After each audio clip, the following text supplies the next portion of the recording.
বারবার চিন্তা করে করে সন্তানের কাছে জিজ্ঞাসা করে নেয়, ও সন্তান আমার, টেবিলের উপরে যে মিষ্টি আমি সাজাইয়া রাখলাম, এই মিষ্টিগুলা তুমি কি করলা বলে দাও। সন্তান ডাক দিয়া বলে, মা আম্মা জান, এই মিষ্টিগুলো আমি সবগুলো একটা একটা করে খেয়ে ফেলাইলাম। সন্তান বলে, সত্যি কি সবে খেয়ে ফেলাইছ? বলে, হ্যাঁ সবে খাইলাম। তবে হ্যাঁ সন্তান আমার, মিষ্টিগুলার মধ্যে যে কি একটা জিনিস ছিল সেগুলাও কি খাইলে নাকি? সন্তান ডাক দিয়ে বলে, আম্মা জান, বাংলাদেশ ডিজিটাল, বর্তমান ডিজিটালের মিষ্টিও হলো ডিজিটাল। বলে কিভাবে বুঝলা?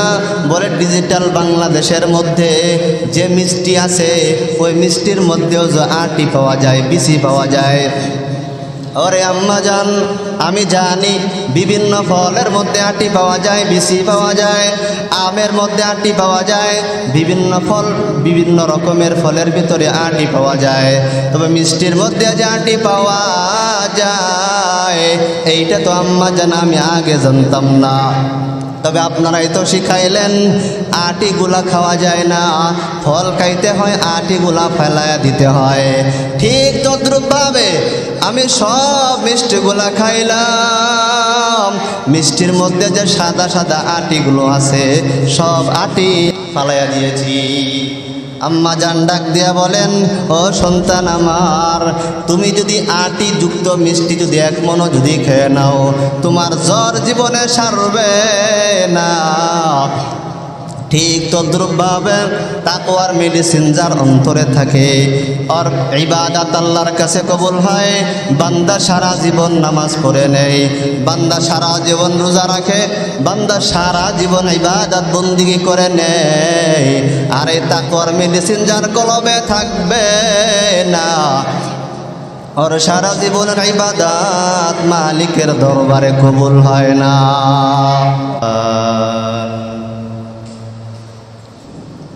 كما فضل مكانا على مكان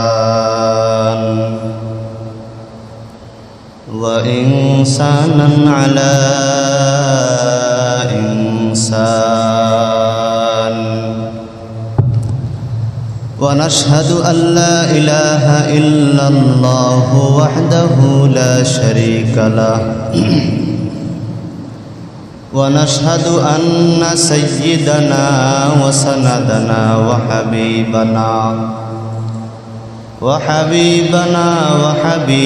ربنا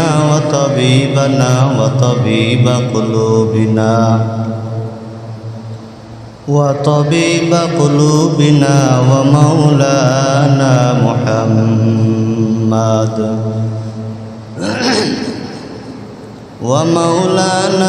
محمد عبده ورسوله صلى الله تعالى عليه وعلى آله وأصحابه وبارك وسلم تسليما كثيرا الذي أرسله الله تعالى بالحق بشيرا ونذيرا وداعيا إلى الله بإذنه وسراجا منيرا. وبعد فأعوذ بالله من الشيطان الرجيم. بسم الله الرحمن الرحيم. يا أيها الذين آمنوا اتقوا الله وقولوا قولا سديدا يصلح لكم أعمالكم ويغفر لكم ذنوبكم ومن يطع الله ورسوله فقد فقد فاز فوزا عظيما صدق الله مولانا العظيم وصدق رسوله النبي الكريم ونحن على ذلك من الشاهدين والذاكرين والشاكرين والحمد لله رب العالمين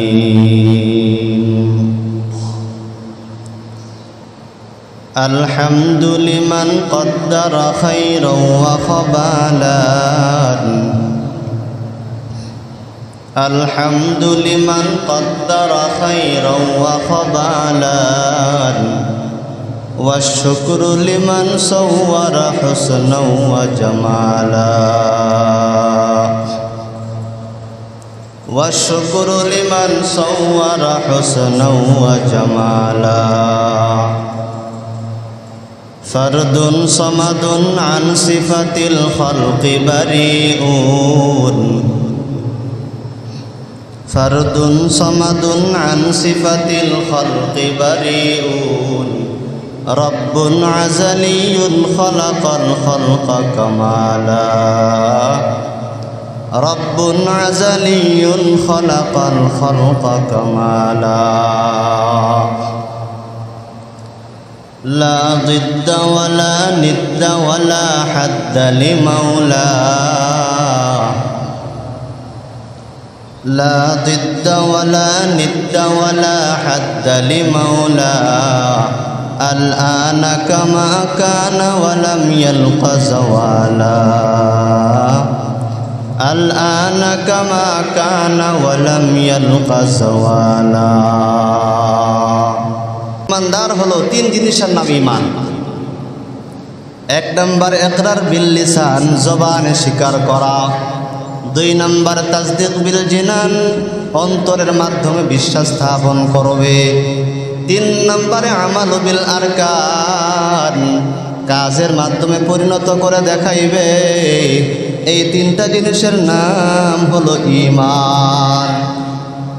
আল্লাহ ঈমানদারকে ডাক দেয়, হ্যাঁ ঈমানদারেরা, ইত্তাকুল্লাহ ওয়া কুলু কওলান সাদীদা।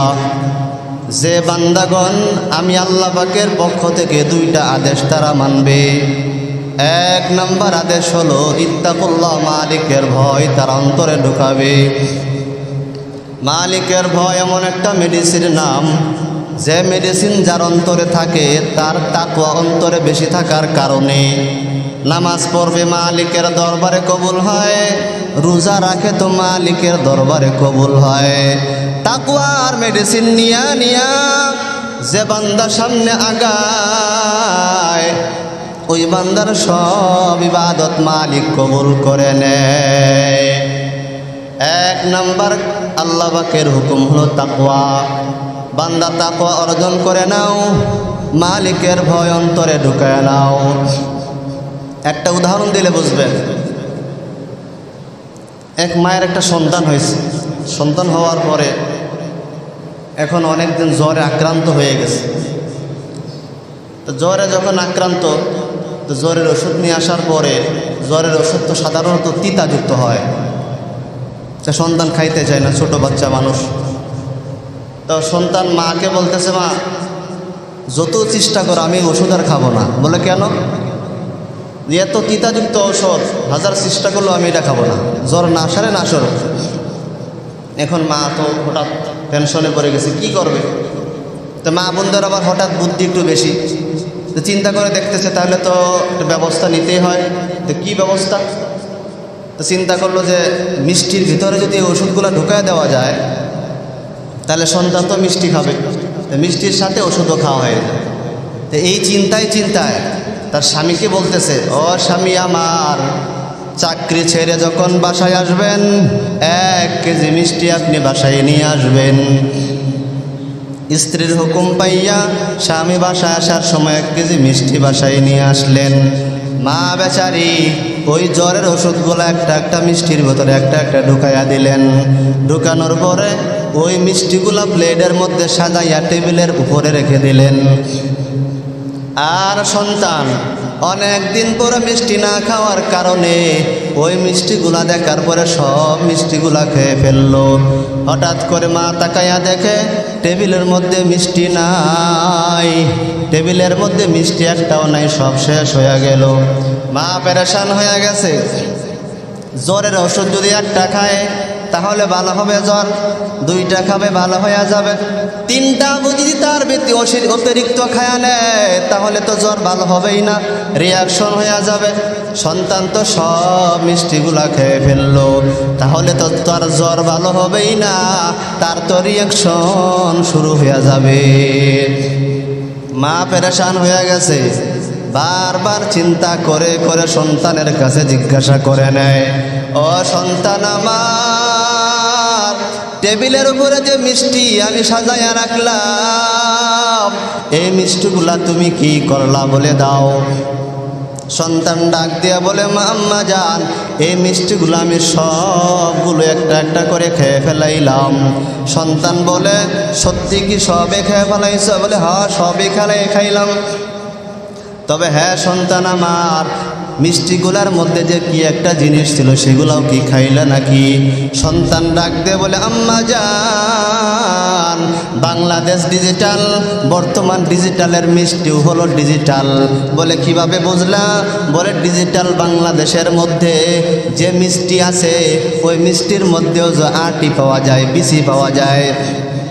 ওরে আম্মা জান, আমি জানি বিভিন্ন ফলের মধ্যে আটি পাওয়া যায়, বিচি পাওয়া যায়, আমের মধ্যে আটি পাওয়া যায়, বিভিন্ন ফল বিভিন্ন রকমের ফলের ভিতরে আটি পাওয়া যায়, তবে মিষ্টির মধ্যে যে আটি পাওয়া যায় এইটা তো আম্মা জান আমি আগে জানতাম না।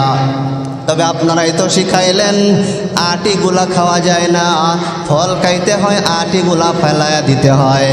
ঠিক তদ্রূপভাবে আমি সব মিষ্টিগুলা খাইলাম, মিষ্টির মধ্যে যে সাদা সাদা আটিগুলো আছে সব আটি আমি ফালাইয়া দিয়েছি। আম্মা জান ডাক দিয়া বলেন, ও সন্তান আমার, তুমি যদি আটি যুক্ত মিষ্টি যদি এক মনও যদি খেয়ে নাও তোমার জ্বর জীবনে সারবে না। ঠিক তদ্রূপভাবে তাকওয়ার মেডিসিন যার অন্তরে থাকে আর ইবাদত আল্লাহর কাছে কবুল হয়। বান্দা সারা জীবন নামাজ পড়ে নেয়, বান্দা সারা জীবন রোজা রাখে, বান্দা সারা জীবন ইবাদত বন্দিগি করে নেয়, আর এই তাকওয়ার মেডিসিন যার কলবে থাকবে না আর সারা জীবনের ইবাদত মালিকের দরবারে কবুল হয় না। এই জন্য মাওলা বলেন, এক নাম্বার কাজ হলো ইত্তাকুল্লাহ, আল্লাহর ভয়। মুমিনে কামেলের দলেরা যে বান্দা দুইটা কাজ করবে, এক নম্বরে মালিককে ভয় করার মতো ভয় করবে, দুই নম্বরে জবানের হেফাজত করবে। আল্লাহ পাক ডাক দিয়া বলেন, জবানের হেফাজত কিভাবে করবে? দুনিয়ার মধ্যে মানুষ কারণে অকারণে মিথ্যা কথা বলে নেয়, পায়সা কথা জবান দিয়া বের করে দেয়, গালাগালের অভাব নাই, বরঞ্চ সব পায়সা কাছ থেকে যে বান্দা জবানকে বাঁচায়া নেয় ওই হলো জবান হেফাজত করনেওয়ালা। আর আল্লাহ পাক বলেন, ইত্তাকুল্লাহ ওয়া কুলু কওলান সাদীদা, আল্লাহর ভয় অন্তরে ঢুকানোর পর জবানের হেফাজত যে বান্দা করতে পারবে, আল্লাহ পাক বলে মুমিন জানিয়া নে আমি আল্লাহ তাআলা এই দুইটা আমার হুকুম মানার কারণে আমি আল্লাহ তোর জন্য দুইটা পুরস্কারের ব্যবস্থা করলাম। এক নাম্বার পুরস্কার জানো, এক নাম্বার পুরস্কার হলো তুমি জীবনে কত নামাজ পড়লা, কত রোজাই রাখলা, কত ইবাদত বন্দেগী করলা, সেগুলা কবুল হইল কিনা তুমি নিজেও বলতে পারো না। অনেক সময় ইবাদতের মধ্যে ভুল হয়, অনেক সময় ত্রুটি হয়। আল্লাহ পাক বলেন দুইটা কাজ মানার কারণে আল্লাহ তাআলা বলেন ইউসলিহ লাকুম আমালাকুম, আমি ওই বান্দার সব পিছনের ত্রুটিযুক্ত আমলগুলা সঠিক করে দিলাম। দুই নাম্বার পুরস্কার হলো ওয়াগফির লাকুম যুনুবাকুম, তার পিছনের সব গুনাহ আমি আল্লাহ ক্ষমা করে দিলাম।